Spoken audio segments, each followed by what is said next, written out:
আমাদের নবী সাল্লাল্লাহু আলাইহি ওয়াসাল্লাম শুধুমাত্র তসবিহ টেপা নবী ছিলেন না, তিনি খুবই ম্যাচিউরড মানুষ ছিলেন। তিনি জানতেন যে কখন কোন কাজটা করলে ইসলাম সবচেয়ে বেশি বেনিফিটেড হবে। আপনারা কি জানেন বদর যুদ্ধে নবী সাল্লাল্লাহু আলাইহি ওয়াসাল্লাম সর্বপ্রথম কোন কাজটা করেছেন? না, সর্বপ্রথম আল্লাহর নবী বদরের মাঠে গিয়ে কি করেছেন জানেন? আগে বদরের পানির কূপ দখল করেছেন। পানি খাইতে আসতে হবে তোদেরকে। পানি যার কাছে, বদরের কন্ট্রোল কার কাছে? প্রথমে ওই কুরাইশের মধ্যে একজন বের হয়ে আসলো যে আমি পানি খেয়ে ছাড়বো ওখান থেকে। এ ব্যক্তি বললো যে আমি বদরের ওই পানি পান করবো, দেখি আমাকে কে ঠেকায়। তো ও অস্ত্র হাতে বের হয়েছে, পানি খাবে। পানি কন্ট্রোল কার কাছে? মুসলিমদের কাছে।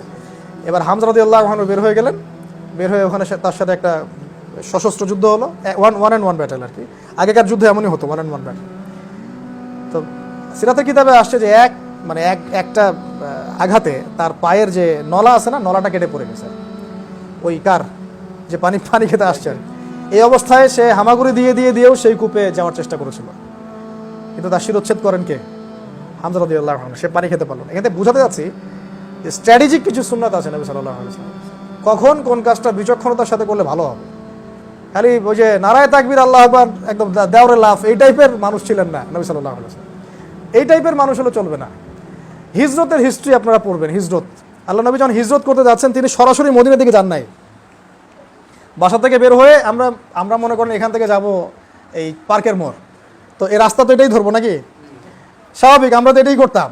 নবী সাল্লাল্লাহু আলাইহি ওয়াসাল্লাম উল্টা দিকে রাস্তা ধরলেন, গিয়ে ওই যে গারে সওর একটা গুহা আছে না, গারে সওর উল্টা দিকে, সেই গারে সওরে গিয়ে 3 দিন থাকলেন। কয়দিন? এই 3 দিনে সব ঠান্ডা হয়ে গেছে। তা খোদা ফেসবুকের মতো 3 দিন গরম থাকে, ঠান্ডা হয়ে যায়। ফেসবুকে যে কোনো মাসালা আসলে কয়দিন থাকে? 3 দিন 4 দিন থাকে, তারপরে সব ঠান্ডা। তো এদিকে এরা 100 উটের এলান করছে, নবীকে যেখান থেকে পারো খুঁজে নিয়ে আসো, 100 উট দিব, জীবিত অথবা মৃত আনতে পারলে 100 উট দিব।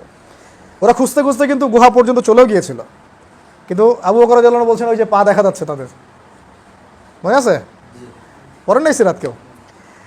তো আল্লাহর নবী বললেন যে লা তাহজান, তুমি দুশ্চিন্তা করো না, ইন্নাল্লাহা মা'আনা, আল্লাহ আমাদের সাথে আছেন, চিন্তা করো না। ওইরকম অবস্থায় কথা বলা কি চারটাখানি কথা নাকি? এরপর যখন 3 দিন খোঁজাখুঁজি শেষ, হতাশ হয়ে গেল, এবার রাহাবার কি নবী সাল্লাল্লাহু আলাইহি ওয়াসাল্লাম উল্টা দিকে রাস্তা ধরে গেলেন মদিনায়। তাহলে বিচক্ষণতা কেমন ছিল বুঝতে হবে। ঠিক ওইভাবে বদর যুদ্ধে গিয়ে নবী কি করেছেন? আগে পানির কূপ দখল করেছেন। উহুদে পাহাড়ে গিয়ে কি করেছেন? আগে রুমা, ওই যে জাবাল রুমা দখল করেছেন। কারণ এটা দখল করা থাকলে কি হতো? আমাদের স্ট্র্যাটেজিক্যালি আমরা সুবিধা পেতাম। এই স্ট্র্যাটেজিক সুন্নাহগুলো বুঝতে হবে, জীবনের কোন পর্যায়ে কোন কাজ করলে আপনি বেশি বেনিফিটেড হবে। খালি ফ্লোতে গা ভাসায় দেওয়া যাবে না যে যা সবাই যাচ্ছে আমিও যাই। সবাই বলে যে এসএসসি ইন্টার অনার্স আর চাকরি, আমি ওই ফ্লোতে চলে গেলাম, জীবন শেষ। জীবন একটু বিজনেস করতে পারতেন, কৃষিভিত্তিক কিছু করতে পারতেন, স্ট্র্যাটেজি চেঞ্জ করতে পারতেন। একইভাবে দিন প্রতিষ্ঠার ক্ষেত্রেও ওই উগ্রতা, চরমপন্থা, আবার একদম শৈথিলতাবাদ, এই টাইপের জায়গায় না গিয়ে মাঝামাঝি থাকাটা সবচেয়ে ভালো। কখন কোন পরিস্থিতিতে কি করা, এখন পরিস্থিতি যেমন তাতে বেশি বেশি কি করা দরকার? খালি এলিমেন্ট চর্চা করা দরকার।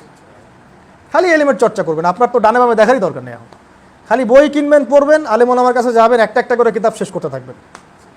কোরআন থেকে শুরু করবেন, মিজান, নাহু, হেদায়েতুন নাহু, কুদুরি সব শেষ করে ফেলবেন, একটা করে পড়বেন, একটা করে, তারপরে বিষয়ভিত্তিক বইগুলো পড়বেন। এখন অত ডানে বামে চিন্তা করার দরকার নাই। যখন সময় আসবে তখন দেখা যাবে আল্লাহ পাক আল্লাহর পক্ষ থেকে নেতা পাঠিয়ে দিবেন, এটা আল্লাহ পাকই পাঠিয়ে দিবেন। সবসময় কি এই অবস্থা থাকবে? এখন ধীরে স্থিরভাবে পড়াশোনা করবেন, আমল করবেন, বেশি বেশি তাজকিয়া অর্জনের চেষ্টা করবেন, টাইম কাজে লাগাবেন, ফিজিক্যালি ফিট থাকার চেষ্টা করবেন, মাঝে মাঝে খেলাধুলা করবেন, হ্যাঁ পারলে জিম করবেন। জিম করা কি খারাপ? আমি তো ব্যাডলি ফিল করতেছি যে আমার এখনই ভর্তি হওয়া দরকার। খেলা ছেড়ে দেওয়ার পরে যে অবস্থা ফিটনেসের, একদম বাজে অবস্থা। আগে আমরা যে টেকনিক্যাল মাঠ আছে আপনাদের এখানে, এই জায়গায় আমরা দেখা যায় 10 রাউন্ড আগে 10 রাউন্ড, তারপরে অন্য কথা। এখন 1 রাউন্ড দিলেই আমাদের জিব্বা বেরো যাচ্ছে, তাহলে এভাবে তো হবে না। তো ফিজিক্যালি ফিট থাকেন, মানে এখন যে কাজগুলো মধ্যম পন্থায় করা যায়, কোনো রকম কনফ্লিক্টে কারোর সাথে না গিয়ে রিল্যাক্স থেকে দিনকেন্দ্রিক আকীদা গঠন করেন, আমল বাড়ান, এই কাজগুলো করেন।